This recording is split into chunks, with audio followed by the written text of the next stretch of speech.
How do you manage to do 3 series at one time? Well, yes, no, actually, that is my rule, is I make sure I get enough sleep so that I stay sane enough to do it. So everybody has to, unfortunately for them, adapt to my schedule, and I'm a night person, so they're all screwed. I'm like, if I'm writing until 6, you're not going to see me till 1 in the afternoon, and so they have to work around that. But, Caroline Dries worked so hard over the last 4 years and is so smart, and was starting to write scripts last year that I would read and be like, this is better than anything I would have done, dude. So she's got a really strong sense of how to keep Vampire, the mothership, really moving while I supervise and I help her, and I'm right there. Our offices are the same right now, where we just blew out a wall. And then Narducci, who I brought over from Vampire Diaries, just was born to write this show. So he's such a great support system. And then, of course, Greg Berlanti is a master of anything he does. And so for Tomorrow People, I'm like, hey, guys, is there anything I can do? Like, oh, not today? Great, good, because I got some other shows I got to worry about. So they're doing a tremendous job over there. So what kind of tweaks did you make to the originals that's going to kind of accelerate the storyline for this new season? We definitely get to have our fun where we get to retell the first episode when we get into October and kind of reset the stage. But then we jump forward and we bring Rebecca into town, and we just start unraveling the history of Marcel, New Orleans, and this family, and what they all meant to each other and how. And it instantly gives us an extra layer of mystery and intrigue and romance, and it lets us launch right into a very rich sort of operatic world that I think people will really respond to. I hope people will really respond to. Will the mythology of the originals tie directly in with the Vampire Diaries, as far as like the witches and the vampires, and it's the same world? It's every time we come up with something that we've already established in Vampire Diaries, we'd say, do we want to keep this rule exactly the same, or do we want to modify it? And if we decide to modify it, we come up with a reason why in this particular community it's modified, even if it's subtle.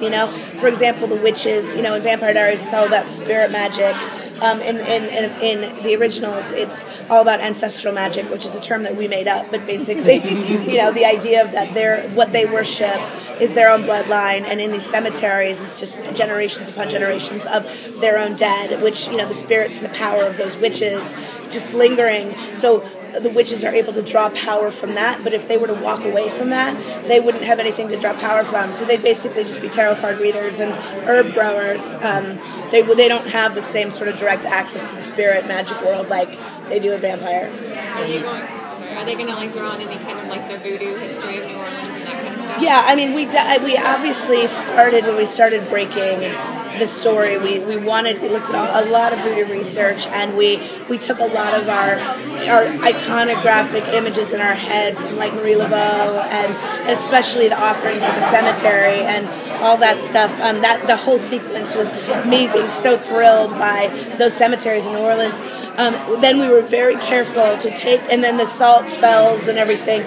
We were very careful to take the spirit of voodoo, and yet not call it voodoo, and not bastardize it, and not wanting to be disrespectful to that religion, which is so powerful and so important to so many people, and to the idea that we don't know enough about it.